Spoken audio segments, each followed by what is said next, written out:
All right. Jeez. All right. So you got the underlying energy down. All right. So remember, Libra, this is typically you, but feel free to go on to the other side here. Okay. And I'll even say, you or the other person, depending on if you guys resonate with the side at all.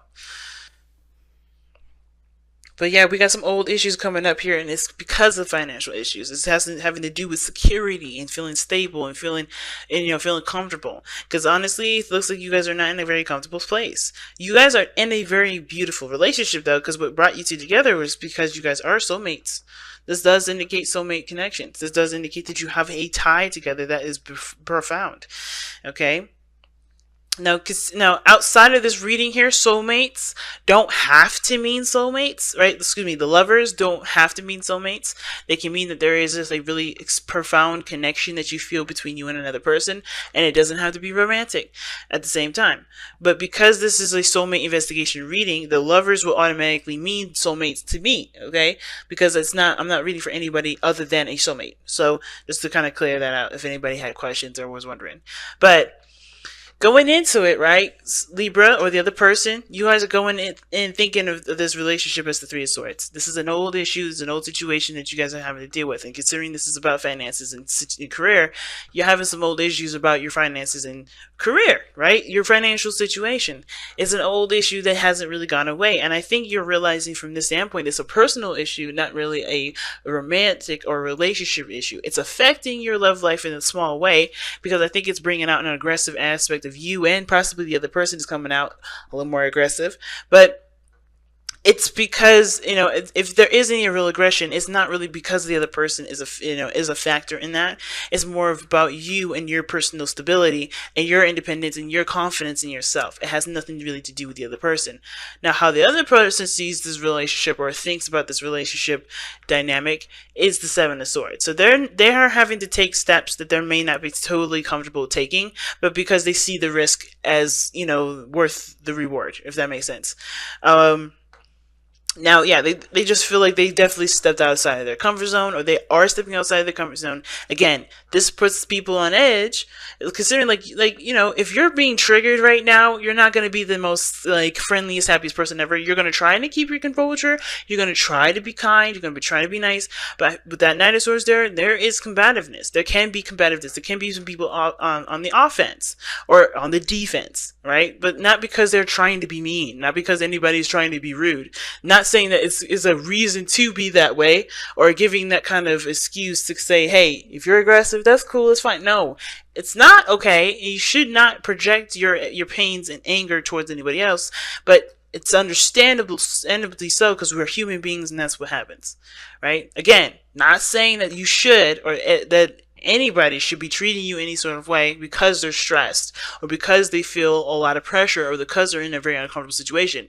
It just means that, hey, understanding where this person is coming from, they're not in a situation where they're not comfortable with themselves. Okay, so that makes sense, right? So if you're being lashed out at and you're lashing out at somebody else, give yourself that time and compassion, but understand that that's not necessarily appropriate for anybody to treat you or you to treat anybody else that sort of way.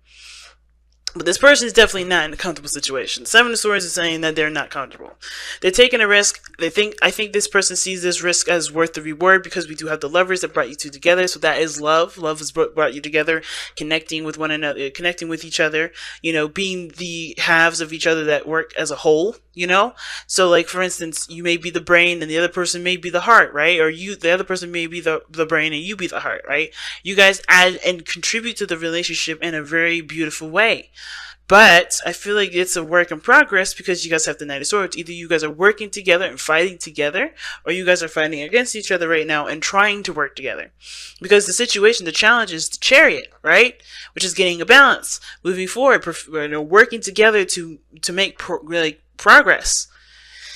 The challenge is that. So some of you guys are having a really hard time working together to make that momentum, to push forward with that. And it's not, like I said, it's going to take time, whatever this is, right? To work together, work this through, and understanding where you guys are personally to be able to work together. That's the first step, right? You're not going to be able to work together efficiently until you know where you are coming from, why you're upset, where all this is really hitting home at, because it doesn't really have anything to do with the other person. It has something to do with where you were before. It has something to do with you in the past. Now, That said, this person taking a risk right now, taking a leap of faith, they may be avoiding situations, not really acknowledging how serious the situation may be, or they may not really be acknowledging it as full on as possible. They may be avoiding some situations at the same time. But, which can understandably lead them to to believe that they have been putting in a lot of work, but they don't know where else to work at because they have been avoiding situations. At the same time, if this person is taking a risk, they're looking at the situation, trying to assess and trying to reevaluate what exactly needs to be done, what needs to be put in, what efforts do they need to put in to continue to move forward, because they're not in a situation where they're necessarily happy either. They know they've come a long way. They know that there's been a lot of work that's been put into this already. They know that there's work that needs to be put into it now and moving forward. Right now, they're not sure of what work needs to be done, or they're not sure if they really want to put in all this work, right? Because they could be avoiding, right? They could be, ignoring the situations, right? Therefore, they don't know what to do. But again, like I said, the other way around, the other way I'm reading this is that this person is taking the risks and doing everything that they should, that they feel uncomfortable doing. And they're trying to figure out what else needs to be done because, yes, they've come so far. They've worked so hard to get to this point. They're not looking to fail now. They're looking to expand. They're looking to grow. They're looking to move forward. And you're doing the same thing. You guys are very happy with the accomplishments that y'all have made. You guys are very happy with where you are at this moment. You guys see the situation as a success, and you guys are proud of where you're coming from. You're proud of how hard you've worked. Even though finances and money may be coming up as a situation for you guys, you're not letting this dictate your relationship in the sense of, of this relationship being a success or not.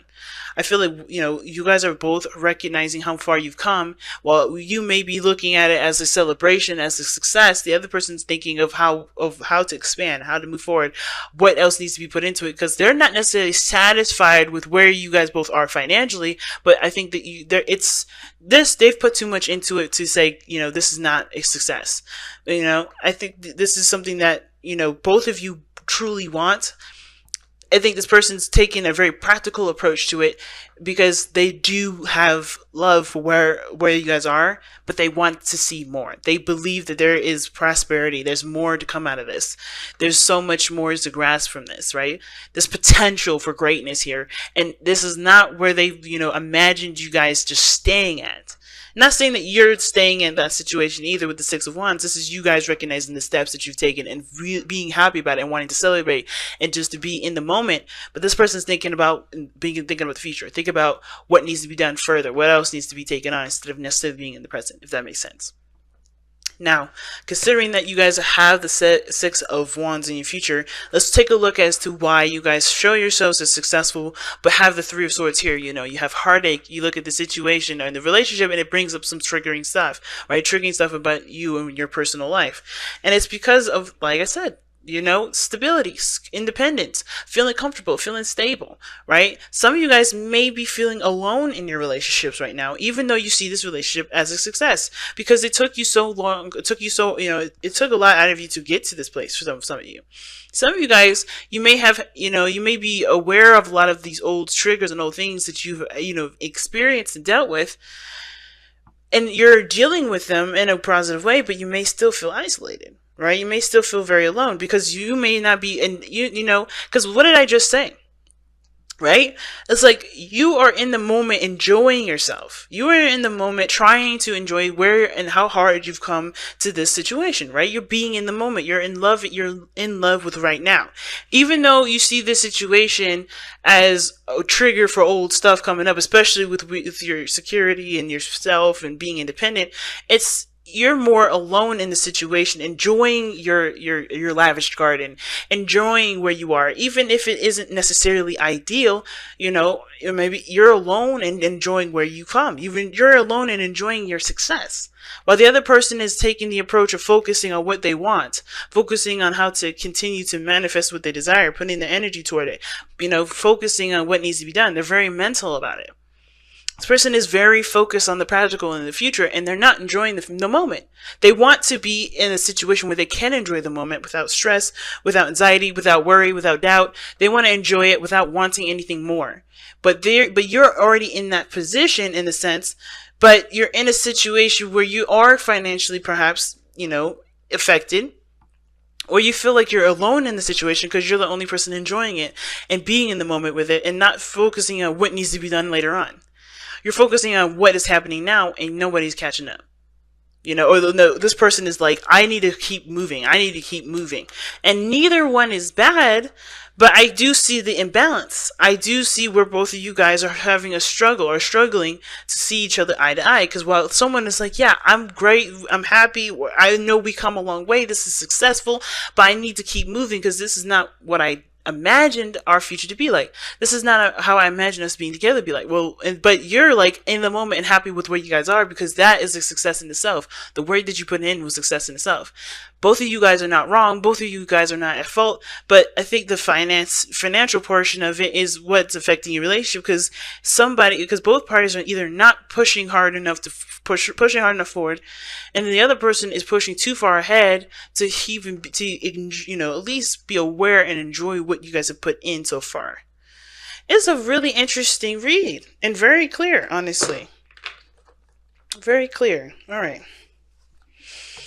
So let's see what we got going on here with the Messenger Oracle. Let's see what you guys got to wrap up this reading here.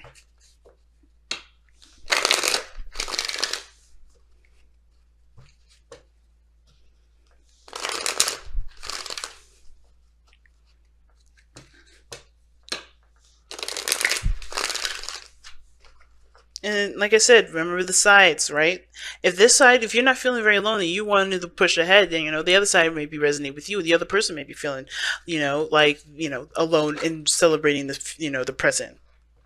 And you guys may be still getting over old issues, but you guys are happy with how hard and how dedicated you guys have been working towards this place of having, what you want, being content. I find it so interesting that both of you guys' spiritual planes, spiritual energies, are nines. They're both nines. It's pretty awesome. And nines are I feel like they're very individual. They're very, solo. Of course, they all have something to do with the self and the person itself, right? Themselves. They're not really about anything other than the person. But the nine, if you look in numerology, nines are about leadership.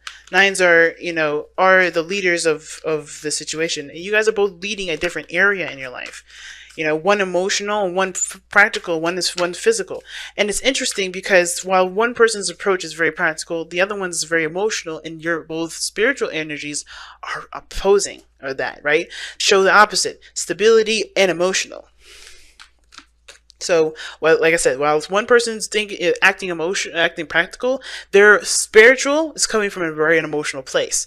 While the other, and then the other is coming, acting very emotional, very in the moment, not very practical, not very, materialistic. It's coming from a very materialistic, practical or stable place. It's interesting. Elements are definitely swapped in that area. Time to ground. Time to ground. Okay. So let's take a look. See, I just passed it too. I was like, there it is. There it is. Okay. Time to ground. We all experience moments in our lives when we feel confused, unfocused, and surrounded by chaos and turmoil. These moments are often unavoidable and are the lessons these moments can impart. But how you respond to them is a choice only you can make. Take a deep breath and a moment to pause and reconnect with Gaia and nature. Seek the silence of the void within, whilst your spirit spirals downward to anchor itself like an ancient tree root in the cleansing embrace of the earth beneath you.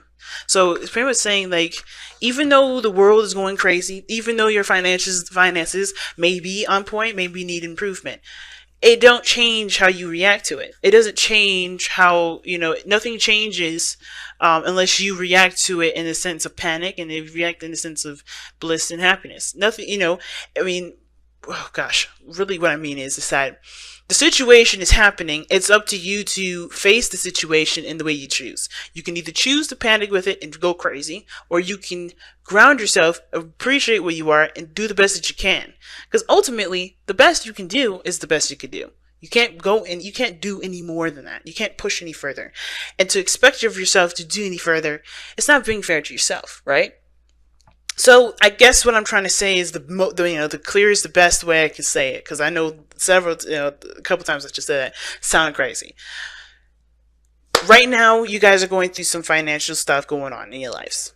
All right, or dealing with some things where you guys may be having turmoil. You guys may not be seeing eye to eye, right? You guys are not in a balanced place where you guys feel like you can't take control, but you take control by not letting the situation dictate your mood, by not letting your situation dictate how you guys spend time with each other. You're gonna always have financial issues. You're gonna always have, family issues. You're always gonna have, moral issues or something in regards to something outside of your relationship. But that's the outside of your relationship, right? You're always going to have political issues. You're always going to have, weather issues. But does the weather dictate how you're going to feel today? Or are you going to say, hey, it's raining, but that is outside of me, and that has nothing to do with me. And it's not going to affect me because I'm going to continue to do the best that I can with what I've got. Right? Right? And I know some people in the comments were like, yeah, but if it rains and, you got to drive differently, you got to do different. Yeah, but they're still doing the best that you can. It's always still doing the best that you can, and knowing you're doing the best that you can, and still keeping yourself in a place where you can still stabilize yourself. Because at no point, nowhere in this reading does it say that your life is going to crumble because you guys can't get your finances up, down, whatever. It's like the money, the lifestyle that you guys live can only be helped if you do the best that you can. It's not going to help if the relationship has arguments and problems with that, right? It makes sense if both of you guys are not seeing eye to eye, you guys are not working together, therefore you guys can't do the best that you guys can because you guys are not working together as a team, which is fair enough. But if you guys are doing the best that you can and you're doing all that you can, don't let the finances creep up in your relationship despite how well how hard you're working. Because if you're doing the best that you can right now, then that's it. You don't, that situation doesn't deserve to take, your happiness or take the feeling that you have with your partner in the most intimate times that money has nothing to do with. You know what I mean?